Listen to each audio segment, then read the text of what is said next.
में मखपथे सोखे मन वज्जम केवल पहो है निज्य दुन्नयति मिरम चिनम नमः बारह अंग की इच्छा बियलिए मल मूड़े तन से नो तिलया बिबे बर चरण भूसा पसियौ सुय देवया सुरम सयल गण पौ में रविनो बिबिहिति बिरा या विने संगा नीराया विकुराया गणहर देवापसी यंतु पसियौ महुधर सेनो परवाई गयो हे दानवर सीहो से तंता मिय सायर तरंगे संघाये थो ओये मनो पणिमामि पोफे दंतम दुकेयन्तं दुन्नयन्धियार्दबिं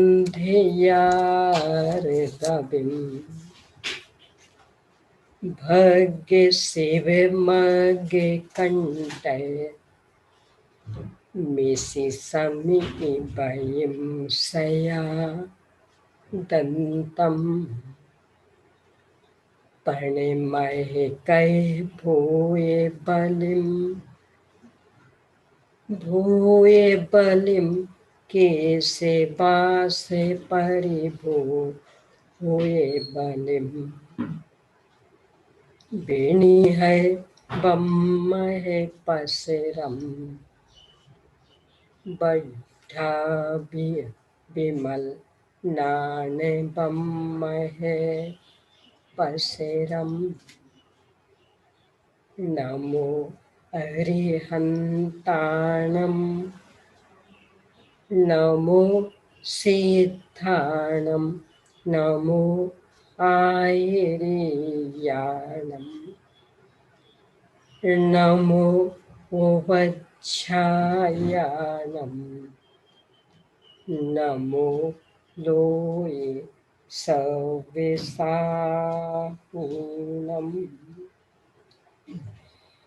ओम ह्रीं श्री अरहंत सिद्ध आचार्य उपाध्याय साधु पंच परमेष्ठिभ्यो नमो।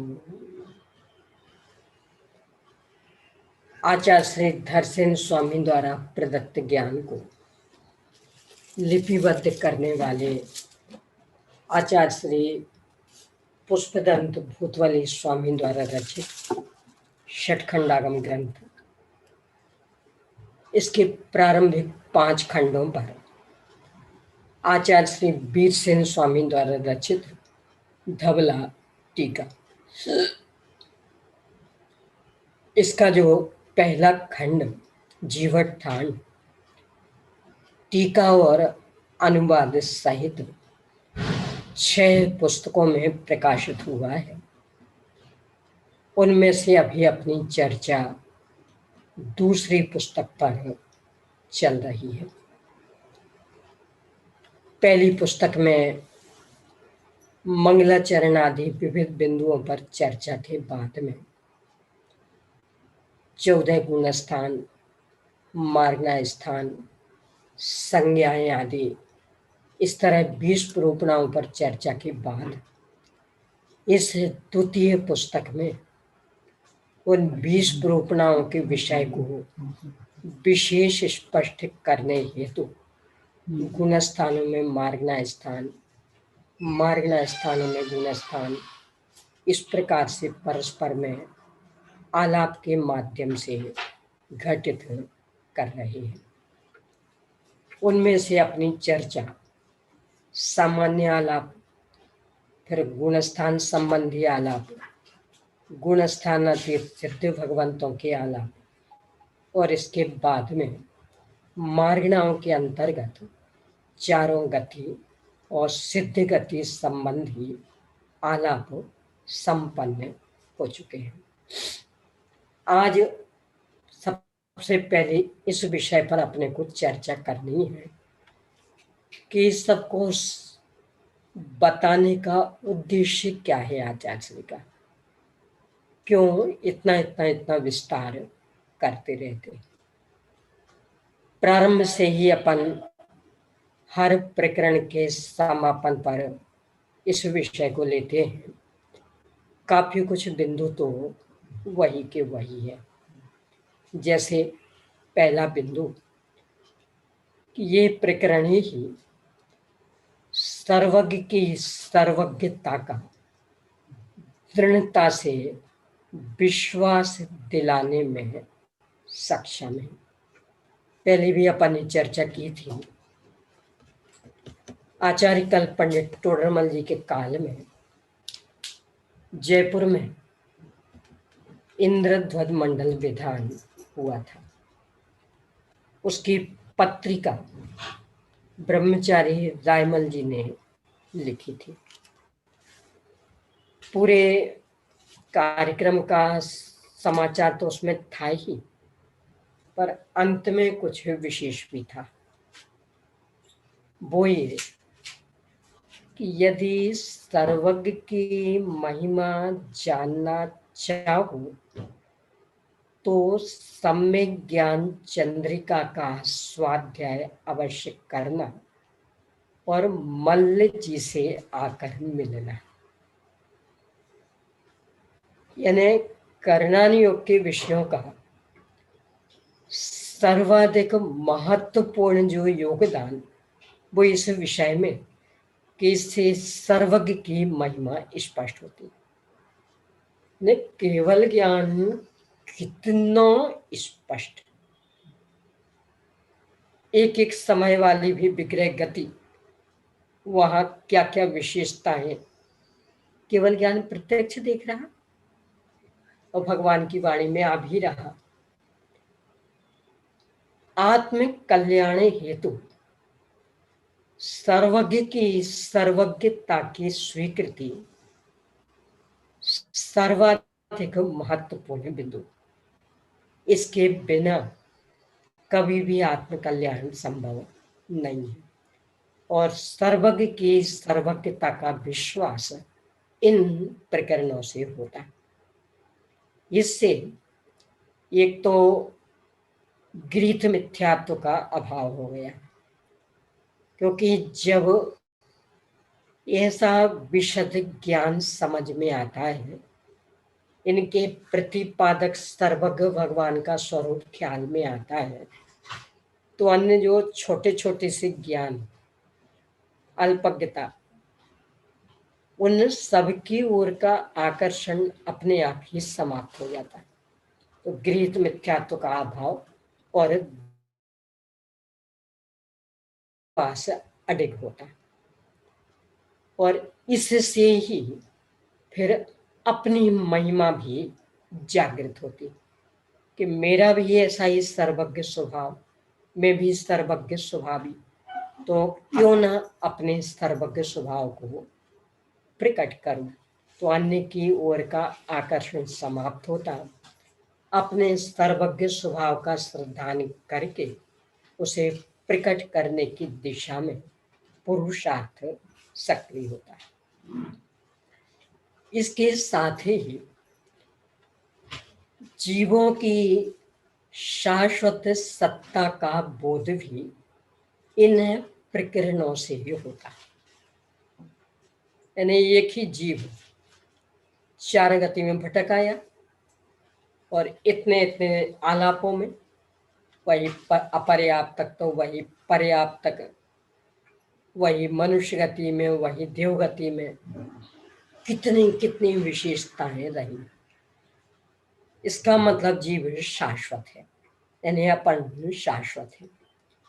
जब इसका विश्वास होता है तो पर्यायों की ओर का आकर्षण, पर्याय में तन्मयता, पर्याय बुद्धि, ये समाप्त हो जाती है, जो कि सम्यक्त के लिए अनिवार्य शर्त, क्योंकि पज्जय मूढ़ाई पर समय, पर्याय मूर्ता ही मिथ्यात्व है।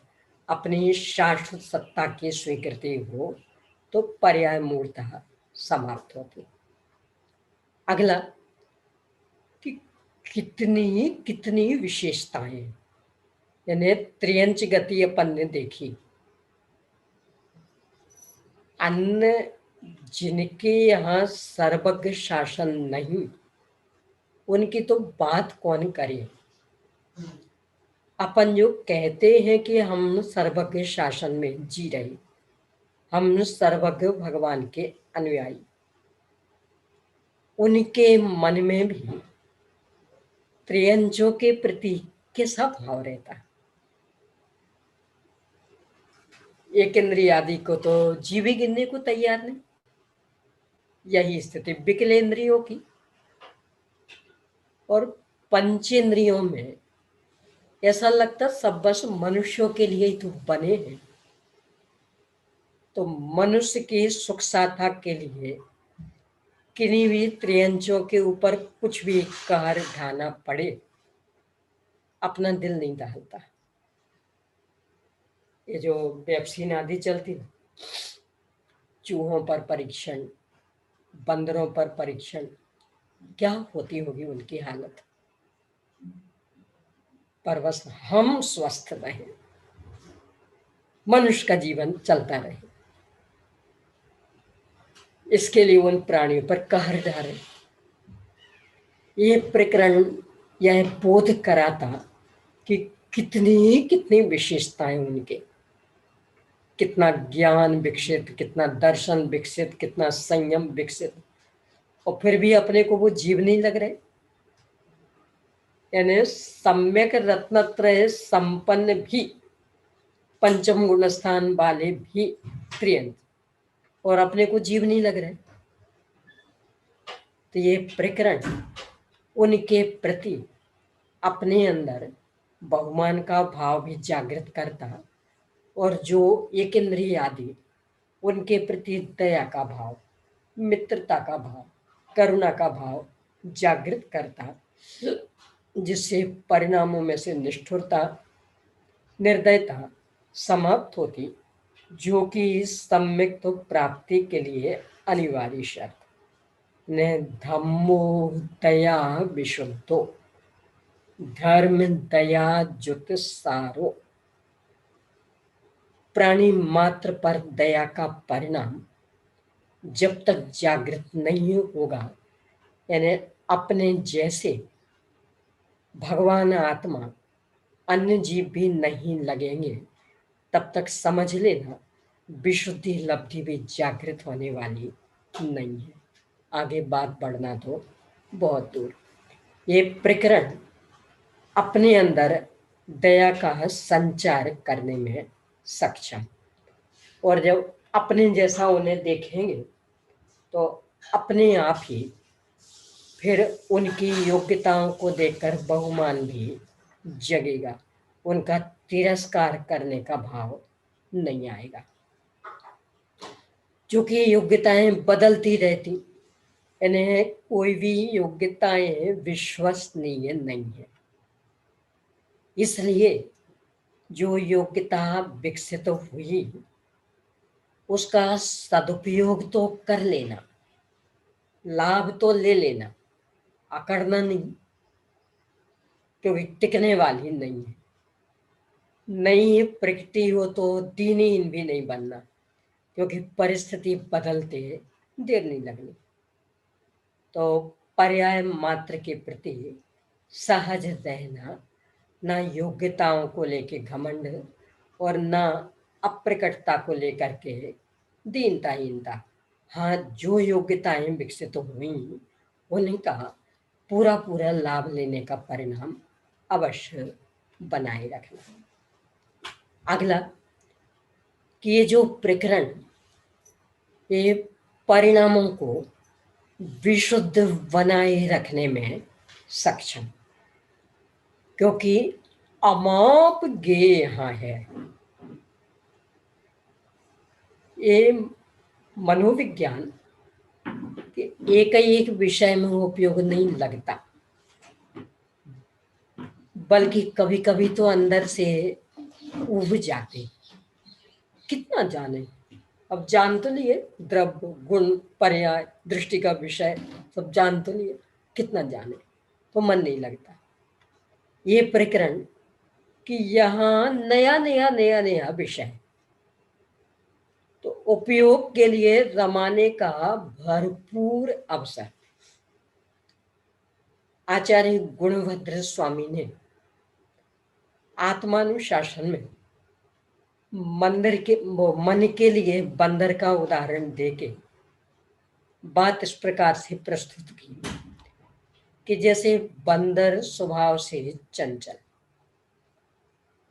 उसकी उद्दंडता को रोकना हो तो एक ही उपाय है कि उसको घने जंगल में छोड़ दो, तो इस डाली से उस डाली पर, उस डाली से उस डाली पर उछल कूद करता रहेगा। उच्छृंखलता नहीं हो पाएगी, उद्दंडता नहीं हो पाएगी, मनुष्य सुरक्षित हो जाएंगे। ऐसे ही मन बहुत चंचल, तो इसे विषय कषायों से बचाना हो तो एक उपाय कि इन्हें करणानियोग्य विषयों में छोड़ दो। गुणस्थान में मार्गना स्थान, मार्गना स्थान में गुणस्थान, विस्वरूपनाएं घटित करते रहो। सारे विषय कषा है, कहाँ चले गए पता ही नहीं लगेगा। आचार्य कल पंडित टोडरमल जी का उदाहरण लोकोक्ति रूप में प्रसिद्ध है। उनकी माँ ने भोजन में 6 महीने से नमक नहीं डाला था। लोकोक्ति है, उन्हें कुछ पता ही नहीं। सम्यक ज्ञान चंद्रिका लिखने में लगे हुए थे, जांचने में लगे हुए थे, कुछ पता नहीं। माँ बराबर दिन गिन रही, कितना समय हो गया, कितना समय हो गया, तो उन्हें पता नहीं। अब आज ग्रंथ संपन्न हो गया तो बराबर इति शुभम भूयात और बंद करके गए भोजन को, और पहले गिलास दिया और बोले माँ आज भोजन में नमक नहीं। तो माँ बोली बेटा ग्रंथ पूरा हो गया क्या? माँ ग्रंथ से नमक का क्या लेना देना कि है, मैं 6 महीने से नमक नहीं डाल रही, पर तुम्हारा उपयोग तो ग्रंथ में लग रहा था, होश ही नहीं था क्या खाते हो क्या नहीं खाते। आज पता लगा तो लगता कि ग्रंथ पूरा हो गया। तो बोले हाँ माँ बात सही है, ग्रंथ आज पूरा हो गया। यानी ये प्रकरण ऐसे कि इनमें उपयोग उलझ जाए तो अनर्गल विषय कषायों की ओर उपयोग जाने के लिए अवसर ही नहीं रहता। क्या ठंड और क्या गर्मी और क्या घूमना फिरना, सबसे निवृत्ति अपने आप मिल जाती और बुद्धि को तीक्ष्ण करने के लिए ये प्रकरण सान के पत्थर। पहले भी अपन ने चर्चा की है। श्रीमद् राजचंद्र जी ने चारों अनुयोगों की उपयोगिता के संदर्भ में एक पैराग्राफ लिखा, तो भी ऐसा लिखते यदि हिम्मत हारने लगे हो, साहस नहीं जुटा पा रहे हो, तो कथान योग पढ़ना, यानी प्रथमान योग पढ़ना, उससे हिम्मत आएगी। क्यों रे, अंजन चोर जैसा कर सकता कल्याण, हम इतने पापी तो नहीं है। शेर जैसा कर सकता, हम मांसाहारी तो नहीं है, तो एक साहस आएगा, हिम्मत बंधेगी। तो यदि साहस जुटाना हो तो कथान योग यानी प्रथमान योग का स्वाध्याय करना। यदि प्रमाद सताने लगा हो, अरे चलता है,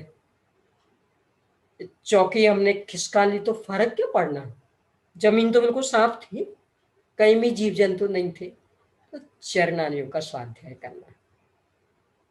मुनिराजों जैसा सावध्य योग से रहित जीवन, और वे भी निरंतर प्रायश्चित आदि में प्रवृत्त होते, अपनी तो क्या स्थिति। यदि मन शंकाशील हो गया हो तो द्रव्यान योग का स्वाध्याय करना, कि साहब कैसे मन है, कोई किसी का कुछ भी करता धरता नहीं, तो वस्तु स्वरूप समझो। उत्पाद व द्रव्यात्मक सबकी व्यवस्था समझो, तो पता लग जाएगा कोई किसी का करता धरता है कि नहीं। तो मन शंकाशील हो गया हो तो द्रव्यान योग का स्वाध्याय करना। और कर्णन योग के संदर्भ में लिखा कि यदि बुद्धि स्थूल हो गई हो, मोथरी हो गई हो, मोटी हो गई हो, तो उसे पैना करना पड़ेगा ना, हाँ, स्वयं भेद विज्ञान के लिए। क्योंकि जिन परम पैनी सुबुद्धि छैनी डारी अंतर भेदिया, यानी स्वयं पर भेद विज्ञान के लिए प्रज्ञा क्षेत्रीय शितेयम, अति तीक्ष्ण प्रज्ञा क्षेत्रीय चाहिए। तो कैसे इसको तीक्ष्ण करें, तो मोथरी, तो वे लिखते हैं कर्णन योग का स्वाध्याय करो। इससे एकाग्रता बढ़ेगी, विशुद्धि बढ़ेगी, तो बुद्धि तीक्ष्ण हो जाएगी, पैनी हो जाएगी, जो कि स्वयं पर का भेद विज्ञान करने में समर्थ रहेगी। तो इसके लिए ये प्रकरण अपने लिए वरदान है। बुद्धि को पैना करने हो, उपयोग को रमाना हो, विषय कषायों से हटाना हो। इतना ही नहीं, जो अनर्गल राग द्वेष को जिस भी स्थिति में अपन जीते हैं, कितना ही तत्व ज्ञान कर लिया हो, चर्चा वार्ता भी कितनी कर ली हो, तथापि थोड़ी थोड़ी सी अनुकूलताओं में रौद्र ध्यान कर लेते। अरे सब क्या बढ़िया, आज भोजन मिल गया, एसी की हवा कितनी बढ़िया है, ये मुलायम कपड़े सूती कितने अच्छे हैं, और प्रतिकूलताओं में अर्थ ध्यान भी करने लगते। अरे सवाद भी चले गए, आवाज भी चले गए, तो अर्थ ध्यान भी, यानी आर्त ध्यान और रौद्र ध्यान ही मानो अपन ने अपना जीवन बना लिया। बस परिस्थितियों से प्रभावित होते रहते, उन परिस्थितियों का मूल कारण भी अपने उपयोग में नहीं आ पाता, परिणाम निकलता आर्त और ध्यान से बच नहीं पाते। एक कर्णन योग के प्रकरण हमें वास्तविक निमित्त का यथार्थ ज्ञान कराते, कि ये परिस्थितियां वास्तविक निमित्त नहीं है, ये तो कर्म की नो कर्म है, ये तो कर्म के आश्रयभूत कारण।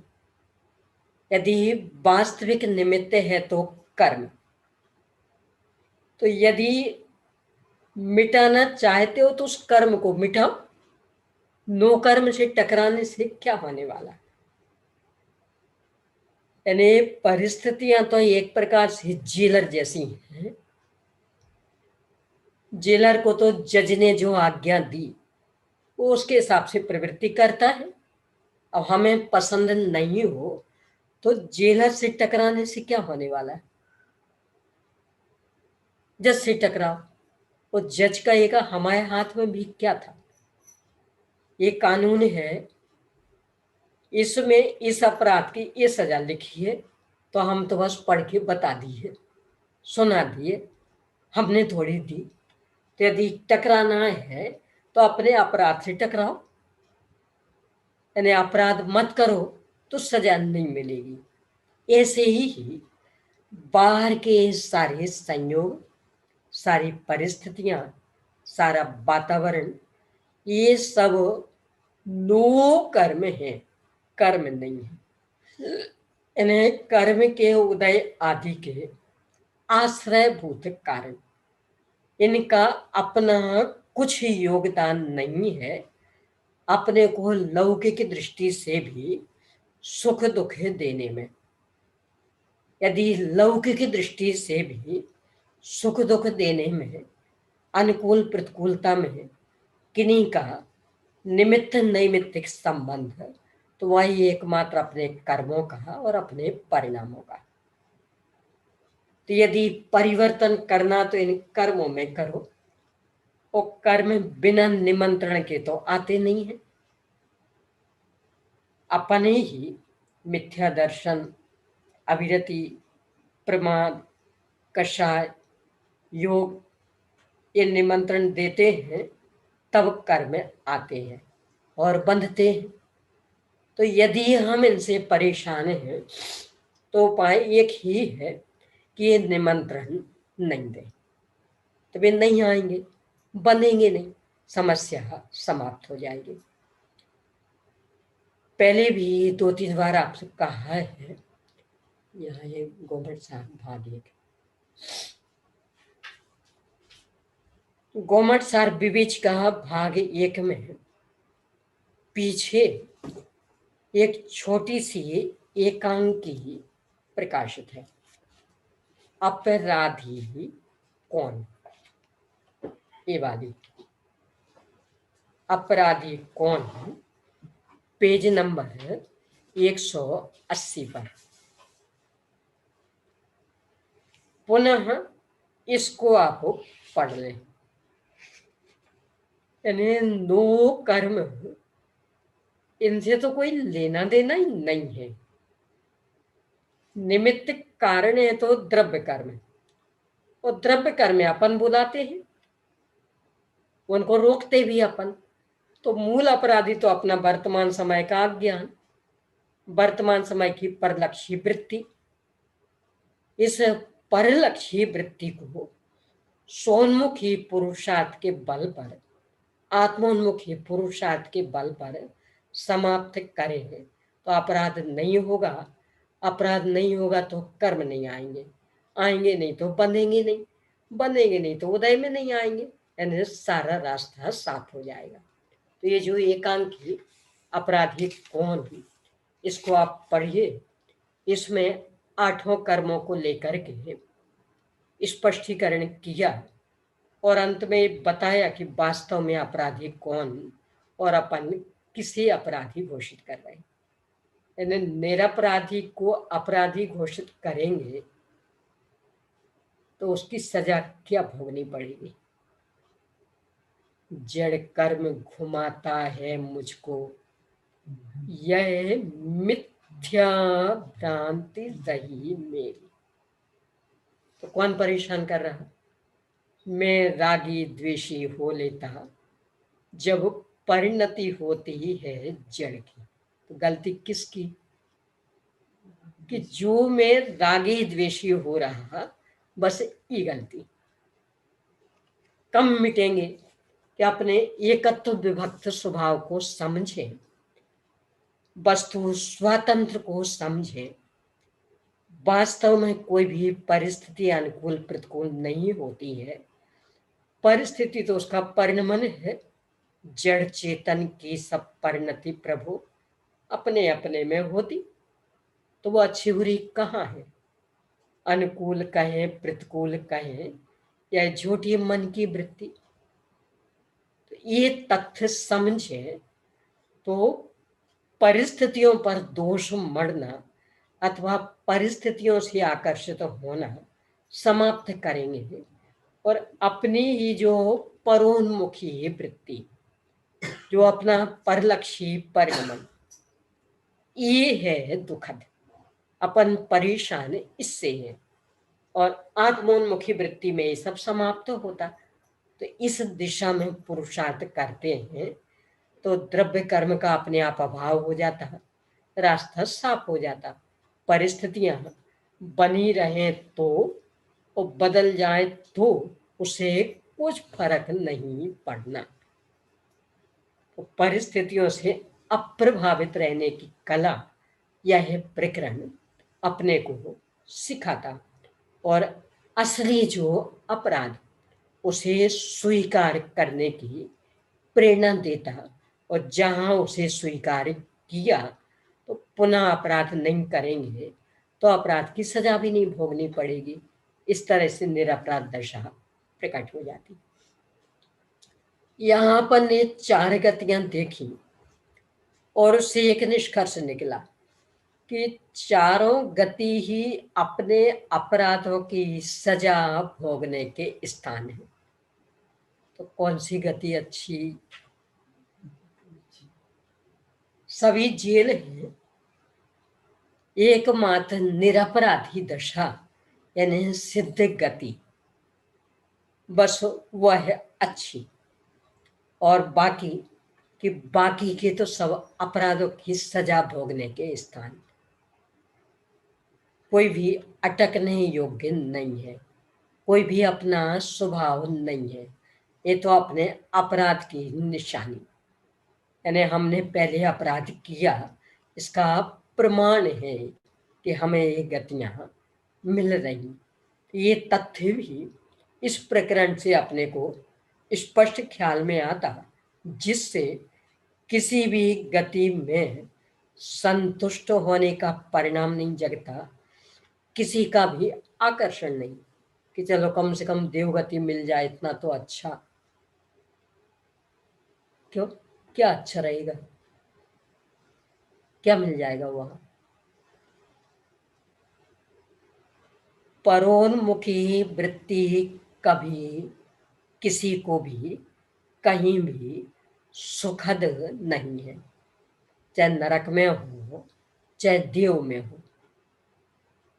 लोक में भी जो कहा जाता ना, 12 भावना में आती पंक्ति, दाम बिना निर्धन दुखी, तृष्णावश धनवान, कहूँ न सुख संसार में, सब जगह देखो छान। तो नार की प्रतिकूलताओं से परेशान, देव अनुकूलताओं से परेशान।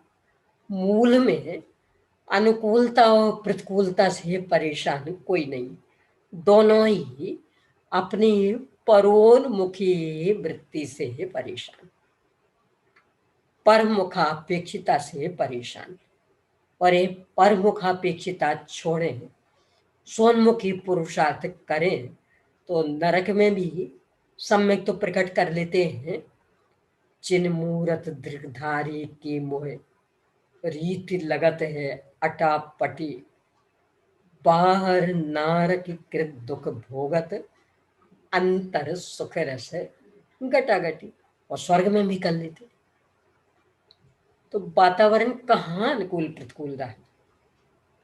परोन्मुखी वृत्ति घातक थी और वो छोड़ी तो स्वर्ग का वातावरण भी और नरक का वातावरण भी एक सा, कोई भी ना बाधक ना साधक। तो इन संयोगों से दृष्टि हटती है और स्वभाव की ओर दृष्टि जाती इत्यादि मार्गदर्शन देने हेतु ये महत्वपूर्ण प्रकरण है। अपन इन सबको ध्यान में रखेंगे तो इसके पढ़ने में विशेष रुचि जगेगी। आचार्य वीरसेन स्वामी ने तो इन प्रकरणों के अध्ययन का एक सामान्य फल हर एक में लिखा कि इनके अध्ययन से असंख्यात गुणी निर्जरा होती रहती कर्मों की। स्वाध्याय का फल प्रति समय कर्मों की असंख्य गुणी निर्जरा, विशुद्धि का बढ़ना, कषायों की मंदता, परिणामों में एकाग्रता, तो ये सब लाभ अपन उठाए हैं। इसके लिए ये सारे प्रकरण। बहन जी, हाँ जी। कल की वांछना से एक प्रश्न मेरे को थोड़ा कंफ्यूज हो रहा, वापस से सुना तो, कि देव गति में भवनत्रिक से लेके नवमे गृहवेयक तक कोई भी अनादि मिथ्या दृष्टि यदि वहां पर है तो उसको प्रथमोपशम नहीं होगा, ये सही है? मतलब नहीं, क्या है? हो सकता है। कल अपनी जो बात चली वो किस तरह से थी? थोड़ा कंफ्यूजन है, थोड़ा आप उसका स्पष्टीकरण। इस समय प्रथमोपशम सम्यक तो होने का तो निषेध किया नहीं, द्वितीयोपशम सम्यक का निषेध किया था। अब रहा ये कि प्रथमोपशम सम्यक की पात्रता में जो गर्भज शब्द जोड़ा जाता, न संगी पर्याप्तक गर्भज ज्ञानोपयोगी, ये तो मनुष्यों की मुख्यता से, क्योंकि मनुष्य सम्मूर्छन उसके तो शरीर ही नहीं बन पाना, तो वो नहीं कर सकता। बाकी तीनों गतियों में कर सकते हैं, तो सम्मूर्छन त्रियंच भी कर लेते हैं और प्रथमोपशम सम्यक तो भी। तो कल अपन ने जैसे कहा कि जो अगर ग्रहवेयक में कोई अनादि मिथ्या दृष्टि गया है तो वो जाएगा ही नहीं, और जाएगा तो शादी ही होगा, ऐसी बात चली थी ना? तो वो किस हिसाब से थी फिर, उद्वेलना वाली बात, वो सब? वो भी स्थूल कथन ही समझना, प्रथमोपशम सम्यक का निषेध नहीं है। अच्छा।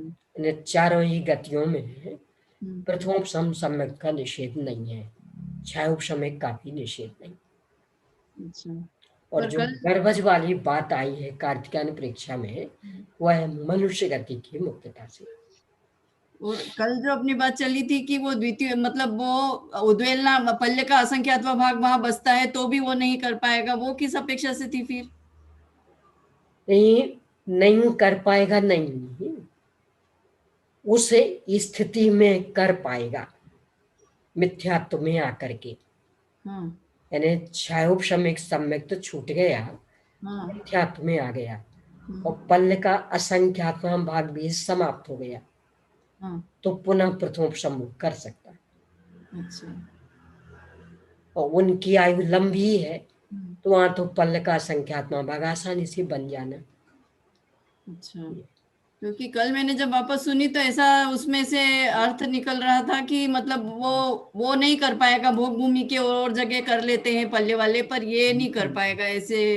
कल अपनी जो नहीं अनुभूति। नहीं, ये अर्थ नहीं लेना है, अच्छा। ये अर्थ नहीं लेना है। चारों गतियों में प्रथमोपशम सम्यक तो होता है। अच्छा, ठीक है। मैंने इसमें ऐसा समझा था हाँ कि जी। जब तक पल्ले के असंख्यात एक बार किसी को प्रथमोपशम सम्यक हुआ, हाँ जी।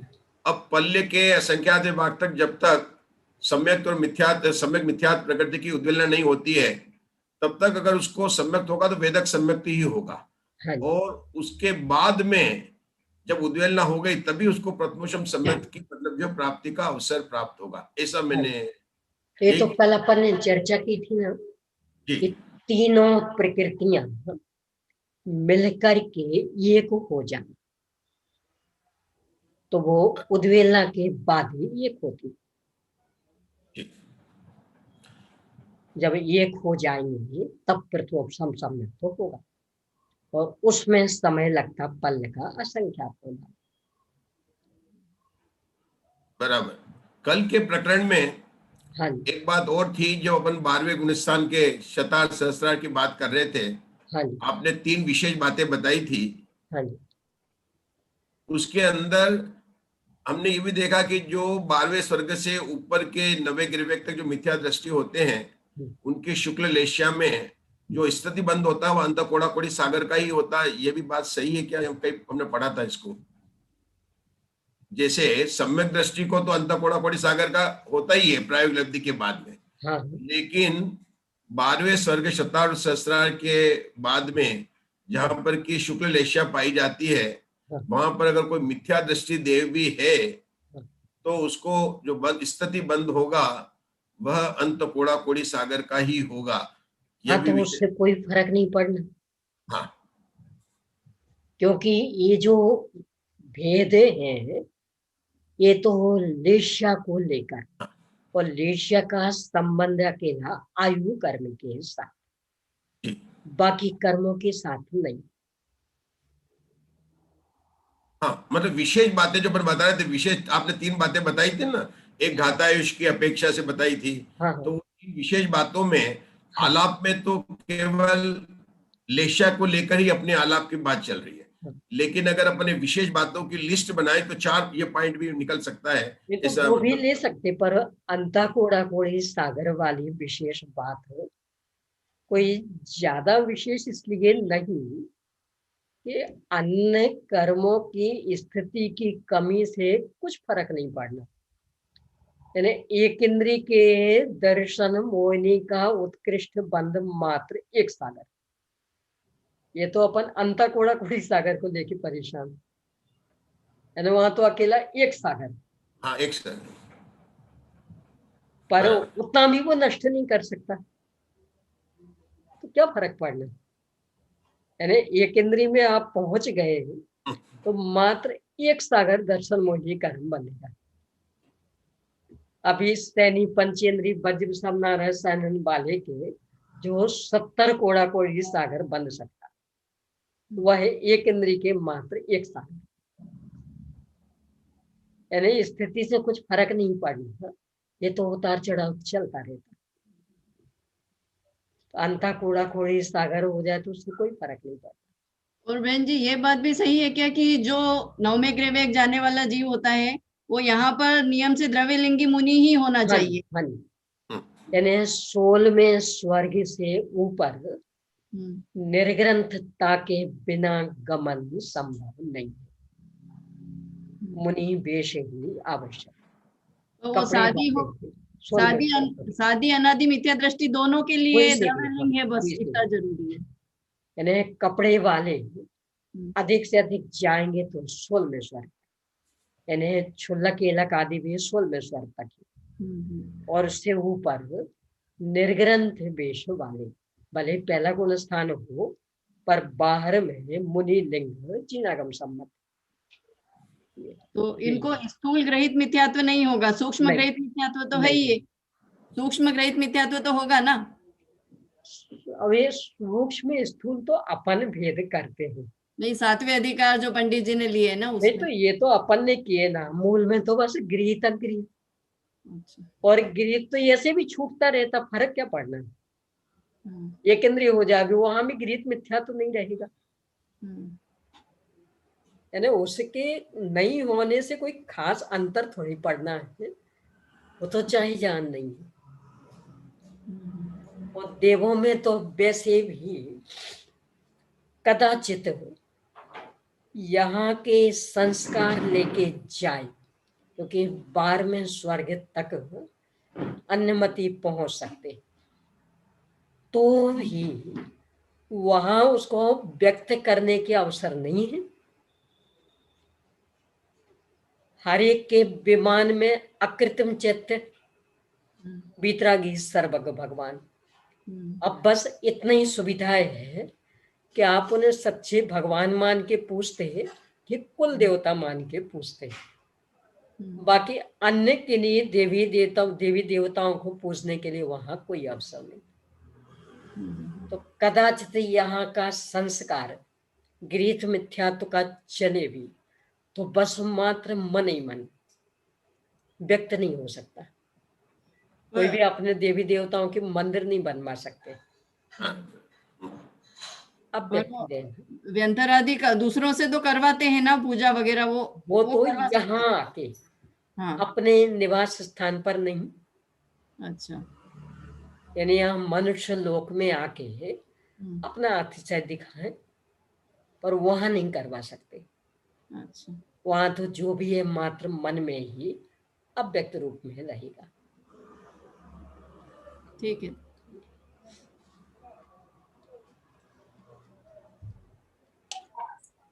दीदी जी, यदि वो जो स्वधर्म और ईशान में जो देवियां उत्पन्न होती है तो जो 16 स्वर्गों में जाती है तो उनकी लेशाएं क्या रहती है फिर? उनकी क्या बोल रहे हैं? लेस्या, लेस्या क्या हो जाती है फिर? वेश्याएं वहीं की जैसी जो सोदर्म और ईशान में वही। हाँ हाँ, इतना ही नहीं, वासनाएं भी, यानी ये उत्पन्न हुई पहले दूसरे स्वर्ग में, और नियोगनी है 16वें स्वर्ग के, और 16वें स्वर्ग के देव की वासना है मात्र मन में विचार। तो इस देवी के भी वासना मन में विचार की ही होगी, यानी सब कुछ एक जैसा। लेश्या भी, प्रविचार भी, सब एक जैसा। आयु कम रहेगी, अधिक से अधिक होगी तो वहां 55 पल, और देवों की तो सागरों प्रमाण, 22 सागर। पर लेश्या कषाय की मंदता, लौकिक सुख दुख की अनुभूति, ये है समान। द्रव्यलेश्या भावलेश्या है समान। वो तर्क से भी बैठता है ना, नहीं तो झगड़ा ही हो जाए आपस में। हाँ, यानी फिर तो कितनी समस्या हो जाए। यानी देव को तो है वासना मात्र मन में इच्छा, और देवी को चाहिए मनुष्य जैसा, तो क्या हालत होगी फिर? तो फिर तो नरक हो जाएगा वही। तो समान भाव रहते, इसलिए दोनों की कषाय की मंदता रहती।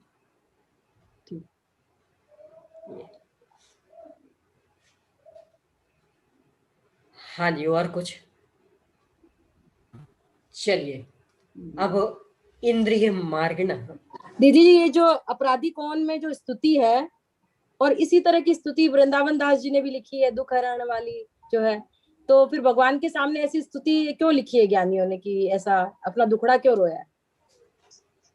फिर से बोलिए, मैं अभी समझ नहीं पाई आपका प्रश्न। मतलब अपराधी कौन में जो आपने बताया ना, ये स्तुति है, हाँ हो जी, जगत गुरुदेव, हाँ जी, ऐसी हाँ जी। स्तुति वृंदावन दास जी ने भी लिखी है, दुख हरण। अच्छा अच्छा, ये तो नहीं, ये वृंदावन दास जी की नहीं है, भूधर दास जी की। नहीं नहीं, ये तो उधर दास जी की है, उन्होंने भी ऐसी लिखी है। तो हाँ, ज्ञानियों ने ऐसी स्तुति लिखी क्यों है कि भाई भगवान के सामने? देखो, उसमें ही मनोविज्ञान दिया है।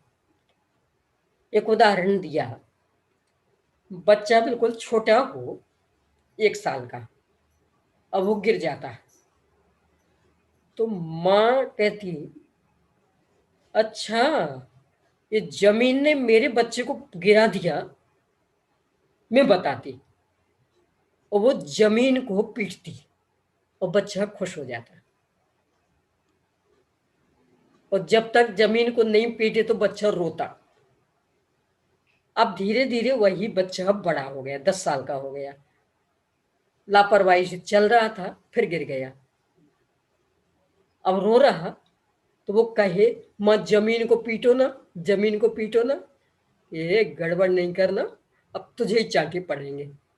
क्यों? जब मैं 1 साल का था तब तो जमीन को पीटती थी, कि तब तू समझ नहीं सकता था, तो तेरा मन रखने के लिए। अब समझदार, तो अब तो लापरवाही से चला है, इसलिए पिटाई तेरी होगी।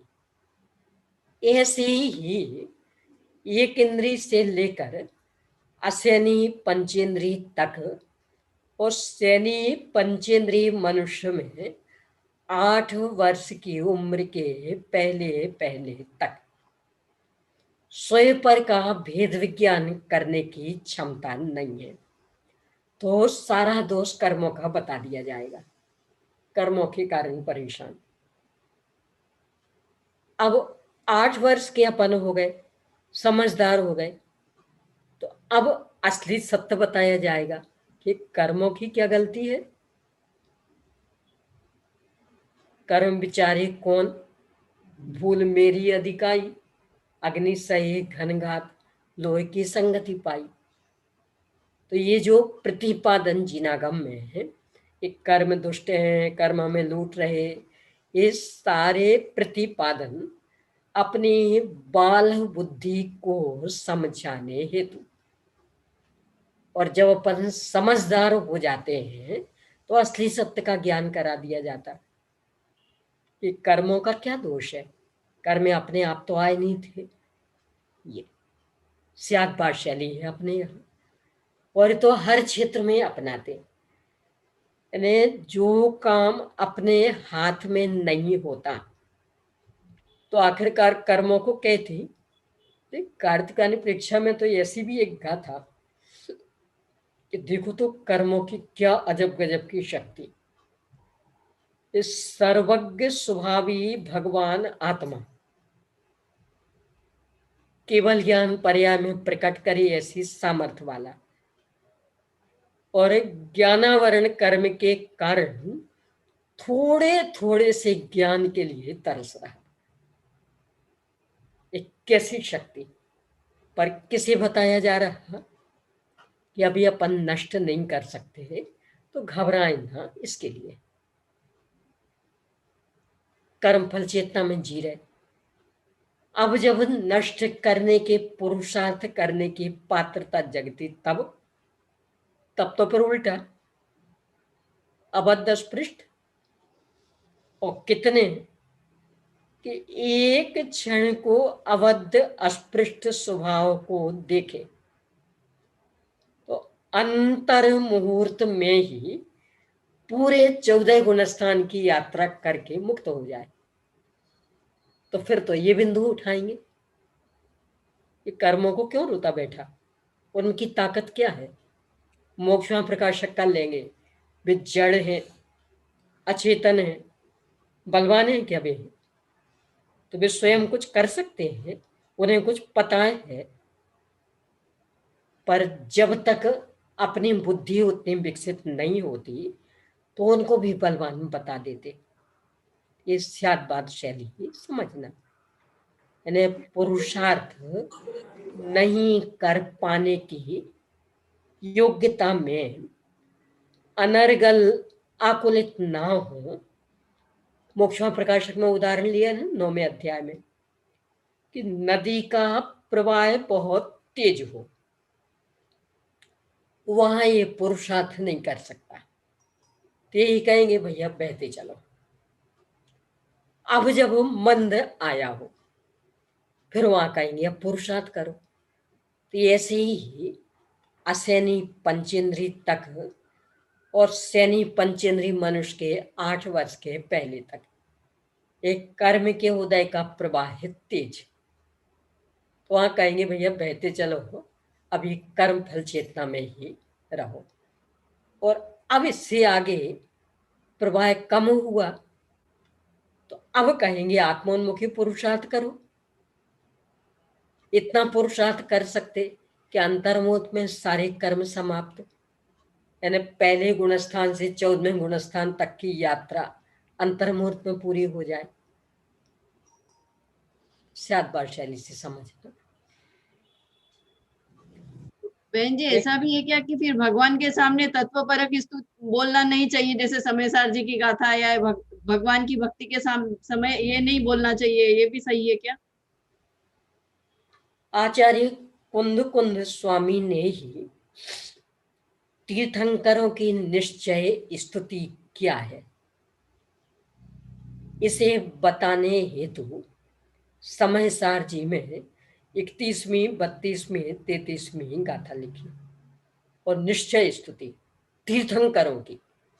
और बता क्या रहे, जो इंद्रिय जिनिता नान सहावादियम मुणदियादम तम खलु जिदिंदियम ते बढ़ंत जे निच्छिदा साहु। यानी स्वयं को ज्ञान स्वभाव से अधिक मानता हुआ जो इंद्रियों को जीतकर अपने स्वभाव में लीन होता वह जितेंद्रिय जिन। और ये तीर्थंकर भगवान की निश्चय स्तुति। यानी हम अपने स्वरूप में लीन हुए तो ये हमने भगवान की भक्ति की। तो कर सकते हैं दोनों। और प्रवचन सार की 80वीं गाथा ले ले, जो जानधि अरहंतम दब्बत गुणत पज्यते हिम सो जानधि अपाणम मोह खलु जादि तस्य लयम। नियम सार जी में अलग से परमार्थ भक्ति अधिकार, व्यवहार भक्ति अधिकार भी। और व्यवहार भक्ति में लिखते जो गुण भेद करके सिद्धों की भक्ति करता वह व्यवहार भक्ति, और जो स्वरूप लीन होता वो निश्चय भक्ति। एक कुंद कुंद स्वामी लिख रहे, कहाँ विरोध है, अपेक्षाएं हैं। स्यादवाद शैली में है, अपेक्षाएं समझनी चाहिए। नहीं, ऐसा सुना था कि जो भगवान के सामने भक्ति करते हैं तो मैं ज्ञानानंद स्वभावी, और ऐसा नहीं बोलना, उनको भी मालूम है कि तुम हो, मतलब पर तुमको वहां विनय आना चाहिए उनकी, ऐसा। आचार्य समंत भद्र स्वामी की भक्तियां स्वयंभू स्तोत्र आदि, कथन चित्ते सदैव इष्टम कथनचि दसदेव तत्, मतलब 4 अभाव। और लिखते भगवान आपने ऐसा बताया और इससे बाहर के आपको मान नहीं है। वस्तु का उत्पाद वह द्रव्यात्मक स्वरूप आपने ये बताया, इससे विरुद्ध आपको स्वीकार नहीं है, तो वो भक्ति की अभक्ति। अपने हम भक्तामर स्तोत्र को भी ले लें। भगवान आपने ये बताया, बुद्धस्तुमेव विबुधार्चित बुद्धि बोधात् त्वं शंकरोषि भुवनत्रय शंकरत्वात् धातासि धीर शिव मार्ग विधेर विधानात् व्यक्तं तुमेव भगवान पुरुषोत्तमोसि। इसमें कर्ता धर्ता बताना चाहिए था ना, तो भगवान की भक्ति होती। यानी मोक्ष मार्ग के प्रतिपादक तो बता दिया, बाकी हमारे सुख दुख के कर्ता धर्ता तो भक्ति कहलाती, पर नहीं।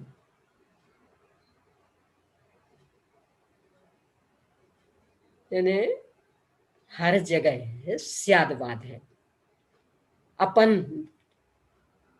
उनको लक्ष्य करके उनने जो प्रतिपादन किया उस भावना से व्यक्त करते हैं तो वो भक्ति है। और इस रूप में भगवान आपने क्या किया, हम स्वयं अपने आप में समर्थ, ये उद्दंडता है। देखो लोक में नहीं होता। एक बच्चा 10वीं की परीक्षा देके मेरिट लिस्ट में आया, फर्स्ट क्लास फर्स्ट। घर में आया, उसकी दादी अम्मा कालाक्षर भैंस बराबर, यानी ABCD भी नहीं जानती, आई भी नहीं जानती। अब वो आया, उनके चरण छूता, आशीर्वाद लेता, क्या कह के, अरे अम्मा आप क्या जानो, हम तो अपनी योग्यता से पढ़ के फर्स्ट क्लास फर्स्ट आए। ये कहता, अम्मा आपके आशीर्वाद से हम फर्स्ट क्लास फर्स्ट आए हैं, आपके बहुत बहुत आभारी, हम आपके बहुत बहुत कृतज्ञ। और जबकि अम्मा को ABCD भी नहीं आती, और फिर भी विनय की भाषा ये बोलता। और फिर भी इस भ्रम में कभी नहीं जीता कि चलो अम्मा के आशीर्वाद से आ गए, तो अब इस साल 12वीं की परीक्षा, तो बस अम्मा का आशीर्वाद लेते रहो, पढ़ने से क्या होना। इस भ्रम में नहीं जीता, और फिर आता है तो फिर अम्मा का आशीर्वाद लेता, और यही कह के आपकी कृपा से, आपके आशीर्वाद से। तो इतनी विनम्रता तो लोक में भी होती है भगवान के प्रति। यानी जिन्होंने सब कुछ बताया, कल रात की चर्चा में अपना आया था ना कि विनम्र क्यों होना, क्योंकि यथार्थ सत्य एकमात्र पंच परमेश्वर ने बताया, बाकी तो संसार में फंसा रहे थे। उनने बताया सुख दुख दाता कोई नान, मोह राग रस दुख की खान। तो कितनी विनम्रता आई उनके प्रति कि भगवान आपने ही हमें सब कुछ बताया, यानी मानो आपने ही मोक्ष मार्ग दिया, और फिर भी उनके भरोसे बैठेगा बिल्कुल नहीं, पुरुषार्थ आत्मोन्मुख ही करेगा। तो स्यादवाद शैली है, यानी उद्दंड होता नहीं, और करता धरता मान के उनके भरोसे बैठता बिल्कुल नहीं। विनम्रता पूरी और आत्मोन्मुखी पुरुषार्थ भी पूरा। संतुलन इस तरह का उसके चलता है। ठीक है दीदी। उनका नाम लेकर के बोले, भगवान आपने कहा पंचेंद्रिय विषय भोगों में सुख नहीं। भगवान आपने कहा कोई किसी को सुखी दुखी नहीं कर सकता। भगवान आपने ही कहा प्रत्येक आत्मा भगवान। तो हम तो उनके नाम से कह रहे ना, ते तो भक्ति कि भगवान ये परम सत्य आपने ही बताया है। तो इसमें उद्धटता कहाँ आई? और उल्टा चले, अरे भगवान आप क्या करते, हमारी योग्यता थी तो हुआ, ये उद्दंडता। और सज्जन ऐसा उद्दंड नहीं होता। नहीं कृतम उपकारम साधवो विस्मरंती, कि किए गए उपकार को साधु विस्मृत नहीं होते। ते परम सत्य मार्ग भगवान की वाणी में आया तो वह तो हमेशा गदगद रहता। इस समंत भद्र स्वामी के स्वयंभू स्तोत्र में एक जगह ऐसा आया, भगवान मैं तो बिल्कुल जंग खाया हुआ लोहा था, यानी मेरी बुद्धि जंग खाई हुई लोहा। आप एक पारस पत्थर हमें मिल गए कि जिससे हमारी बुद्धि थोड़ी सी स्वर्ण बन गई। अन्यथा मैं तो जंग खाया हुआ लोहा था, क्या कीमत थी मेरी।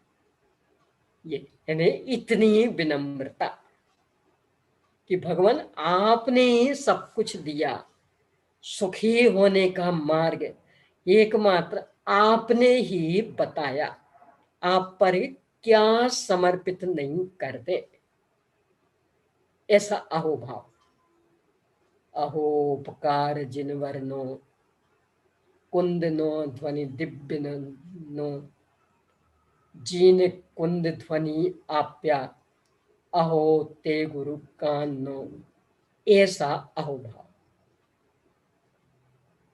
और फिर भी स्वाधीनता पूरी सुरक्षित, यानी उनके अधीन होकर के बैठेंगे नहीं कि भगवान कर देंगे सब कुछ, कि ना, क्यों, उनने ही बताया कोई किसी का कुछ नहीं कर सकता। बहुत संतुलन का मार्ग है। यानी उपकारी का उपकार विस्मृत ना हो और उपकार तले इतने दब ना जाए कि पुरुषार्थ करने का साहस ही जागृत ना हो पाए। ऐसा संतुलन का मार्ग चाहिए कि उपकार पूरा स्वीकृत और फिर भी उन्होंने मार्ग बताया है, ये मार्ग दर्शक हैं, चलना तो हमें स्वयं पड़ेगा। तो इसलिए प्रमादी रहने के लिए कहीं कोई अवसर नहीं रह जाता। आत्मोन्मुखी पुरुषार्थ निरंतर सक्रिय रहता। ये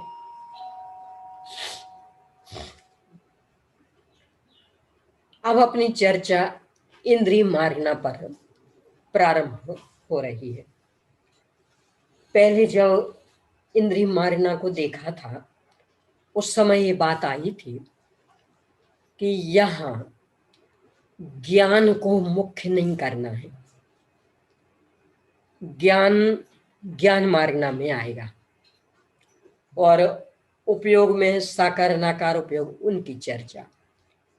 यहाँ जो इंद्रिय मार्गना, यहाँ तो द्रव्येंद्रिय और भावेंद्रियों के बीच में जो निमित्त नैमित्तिक संबंध, उस निमित्त नैमित्तिक संबंध की मुख्यता से भावेंद्रिय को मुख्य करके चर्चा। पर भावेंद्रिय में वो एक इंद्रिय दो इंद्रिय आदि जाति वाली विशेषता, मति सुरत ज्ञान आदि की मुख्यता नहीं, वह ज्ञान मार्गना में। इतना यहाँ ध्यान में रख करके चर्चा है। शुरू करते हैं। 571 पेज पर, चूंकि सामान्य इंद्रिय मार्गना में तो सामान्य जैसे ही आलाप है, तो उनकी एक सामान्य ही चर्चा अपन थोड़ी सी घटित करेंगे। पढ़ते हैं 571 पेज पर। करिए शुरू प्रियंका बहन जी। सामान्य एकेंद्रीय जीवों के आलाप कहने पर एक मिथ्या दृष्टि गुण स्थान, पर्याप्ति जीव समाज में बादर पर्याप्तक, बादर अपर्याप्तक, सूक्ष्म पर्याप्तक और सूक्ष्म अपर्याप्तक, ये 4 जीव समास होंगे। फिर पर्याप्तियों में मन पर्याप्ति और भाषा पर्याप्ति, ये 2 नहीं होके 4 पर्याप्तियां रहेंगी और 4 अपर्याप्तियां रहेंगी। अपर्याप्तक काल भी इसमें आ रहा है। फिर पर्याप्तक काल में स्पर्शन इंद्रिय, काय बल, आयु, श्वासोच्छ्वास, ये 4 प्राण, और अपर्याप्त काल में श्वासोच्छ्वास के बिना 3 प्राण, ये सामान्य केंद्रीय जीवों के। फिर 4 संज्ञाएं रहेंगी। अभी मार्गणा में, गति मार्गणा में तिर्यंच गति, जाति मार्गणा में एकेंद्रीय जाति, काय मार्गणा में 5 स्थावर काय, पृथ्वी जल अग्नि वायु वनस्पति। फिर योग में, योग मार्गणा में औदारिक का योग, औदारिक मिश्र का योग और कर्माण का योग, ये 3 योग होंगे। मन के ये 4, वचन के 4, वो सब नहीं होंगे। और वैक्रिय का योग वो नहीं होगा क्योंकि वो नरक और तिर्यंच में, नरक और देवगति में होता है। और आहारक वो सब 6वें गुण स्थान के द्विक, वो भी नहीं होंगे। इस तरह से यहाँ योग मार्गणा में औदारिक का योग जो होगा वो पर्याप्तक की अपेक्षा, और औदारिक मिश्र और कर्मण का योग है अपर्याप्तक की अपेक्षा। फिर उसके बाद वेद में नपुंसक वेद ही होगा, एकेंद्रीय है तो। फिर कषाय मार्गणा में 4 कषाय होंगी। ज्ञान में कुमति और कुश्रुत, ये 2 अज्ञान ही होंगे क्योंकि मिथ्या दृष्टि की बात है, और देवगति और वो नहीं है, अवधि ज्ञान का सद्भाव भी नहीं है, तो विभंगावधि वो सब की भी बात नहीं है। संयम मार्गणा में असंयम, दर्शन में अचक्षु दर्शन, क्योंकि ये चक्षु इंद्रिय है ही नहीं, यहाँ तो एक इंद्रिय की बात है तो अचक्षु दर्शन होगा केवल। और द्रव्य से 6 लेशाएं होंगी क्योंकि पृथ्वी और वनस्पति कायिक जीवों के शरीर की अपेक्षा शरीर की 6 लेशाएं पाई जाएगी, क्योंकि रंग सभी कलर के, सभी तरह के होंगे इसमें। और भाव से कृष्ण नील कापोत अशुभ लेशाएं ही होगी, भव अभव्य दोनों होंगे। और सम्यक्त में मिथ्यात्व, सम्यक्त मार्गणा में मिथ्यात्व होगा, संगी असंगी में असंगी होंगे, मन रहित हैं इसलिए। और आहारक अनाहारक दोनों होंगे क्योंकि पर्याप्त अपर्याप्त दोनों अवस्थाएं हैं इसमें। और साकार उपयोगी अनाकार उपयोगी होंगे। बहुत अच्छा। ऊपर सामान्य आलाप में अतीन्द्रिय सिद्धों की भी चर्चा ले लिए पहले, इसे भी पढ़ लेते हैं। 571 पेज पर इंद्रिय मार्गणा के अनुवाद से आलाप मूल ओघालाप के समान जानना चाहिए, यानी सामान्य जो गुणस्थान वाली चर्चा थी उसके समान जानना। विशेष बात यह है कि सिद्ध भगवान के अतीत गुण स्थान, अतीत जीव समास, अतीत पर्याप्ति, अतीत प्राण, सिद्ध गति, अनिंद्रिय, अकाय, संयम, संयमा, संयम और असंयम, इन तीनों से रहित स्थान, भव्य सिद्धक और अभव्य सिद्धक रहित स्थान, इतने आलाप नहीं कहना चाहिए, क्योंकि सिद्ध जीवों के एक इंद्रियादि जाति नाम कर्म का उदय नहीं पाया जाता। तो ये सिद्ध भगवान की चर्चा यहाँ कर ली। अब इसके बाद एक इंद्रिय से शुरू किया है, चूंकि गुणस्थान तो यहाँ एक ही रहना, इसलिए गुणस्थान वाले तो भेद नहीं बनने, पर पर्याप्त अपर्याप्त और बादर सूक्ष्म, इनकी अपेक्षा भेद बनने हैं, तो उनको लेकर के यहाँ अलग अलग आलाप देख रहे हैं। तो अब सामान्य इंद्रिय के पर्याप्त संबंधी आलाप, इनमें अपर्याप्त गुण हो जाएगा मात्र पर्याप्त। चलिए ज्योति बहन जी।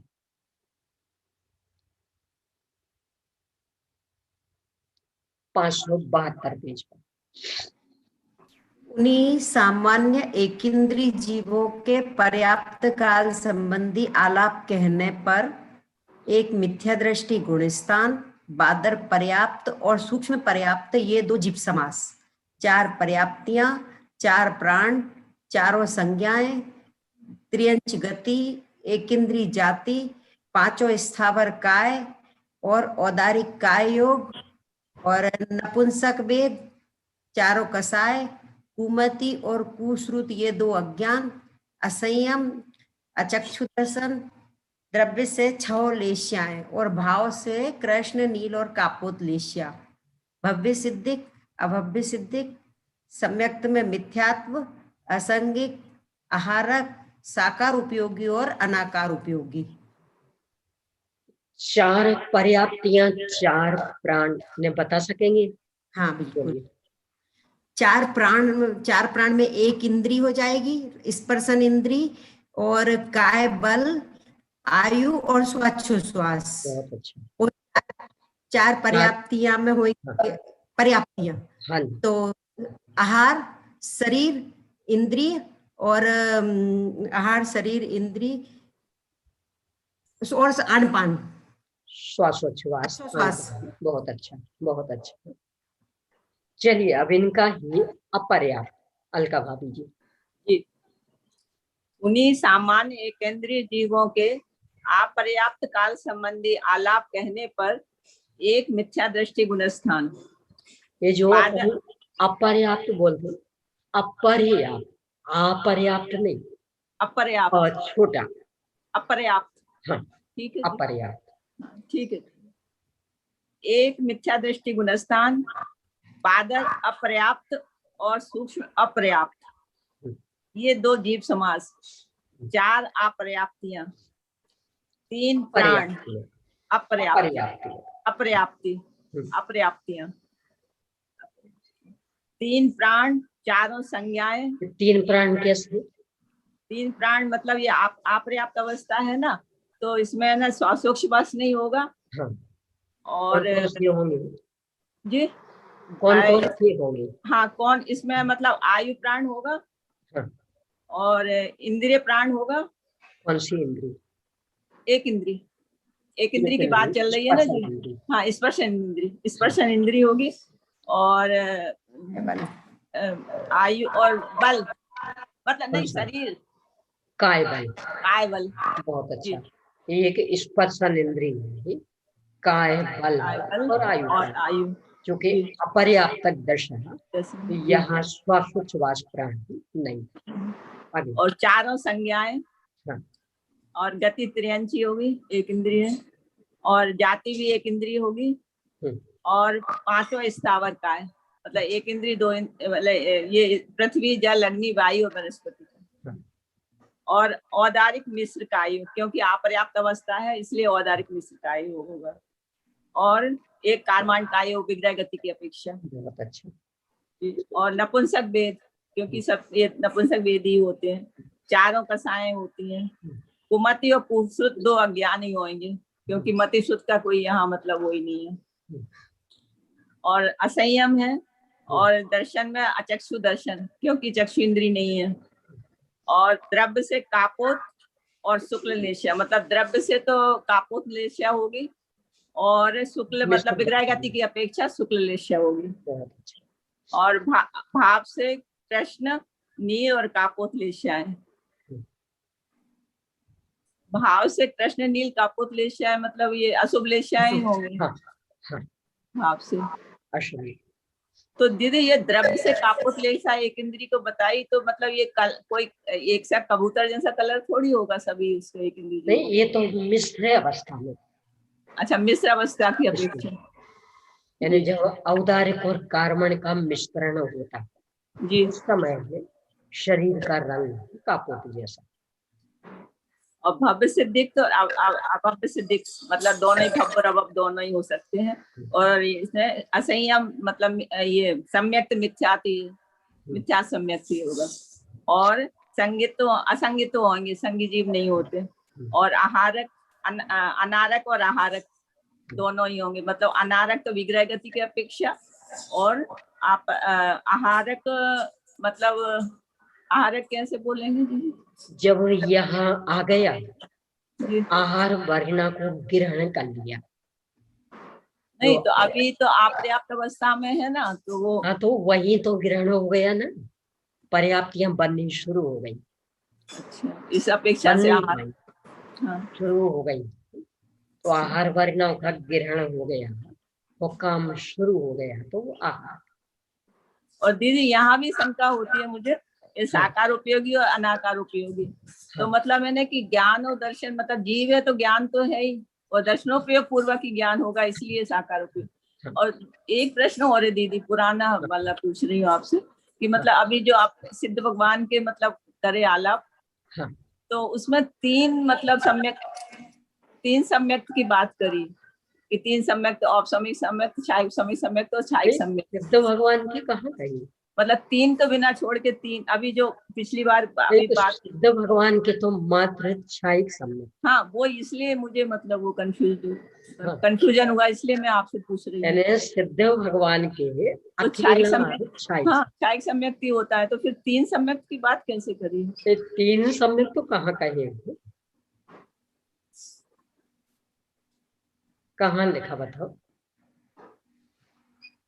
ये तीन तो ये संयम, संयमा, संयम और असंयम, इन तीनों से रहित स्थान, तो ये तो संयम मार्ग ना। हाँ हाँ ये हाँ संयम मार्ग, हाँ यानी संयम मार्गना के सातों भेदों में से हाँ कोई सा भी भेद यहाँ नहीं, नहीं तो तीनों से रहित, हाँ संयम, सॉरी मतलब मैं वो दिमाग में बोल यानी सकते, संयम के 5 भेद थे, हाँ सामायिक सामायिक शायद उपस्थापना और पर्याय असंयम पहले से चौथे तक में था, जी, और संयमा संयम 5वें में, हाँ तो इन सबसे रहित सिद्ध भगवान, यानी संयम मारना के सातों भेदों से रहित। अच्छा ये यहाँ ऐसे लगाना पड़ेगा, मतलब ये मेरे को वही कंफ्यूजन हो गया। यानी संयम मारना के सातों भेदों से रहित रहित बता रहे।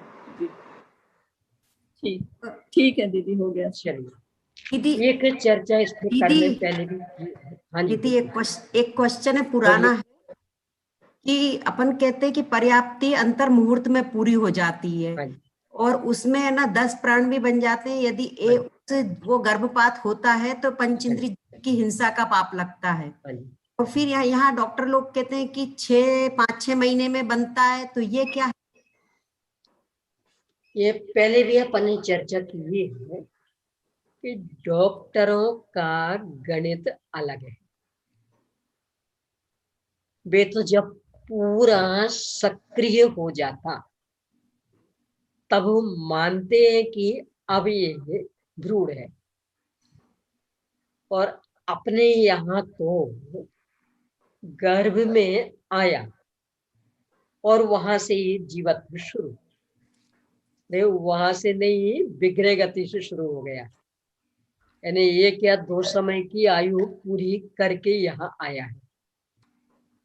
तो दीदी वो अंगोपांग नाम की जो रचना है वो होती रहती होगी बाद में पूरी, हाँ, इसलिए ये डॉक्टर पर्याप्ति में वो पात्रता पूरी जागृत हो गई।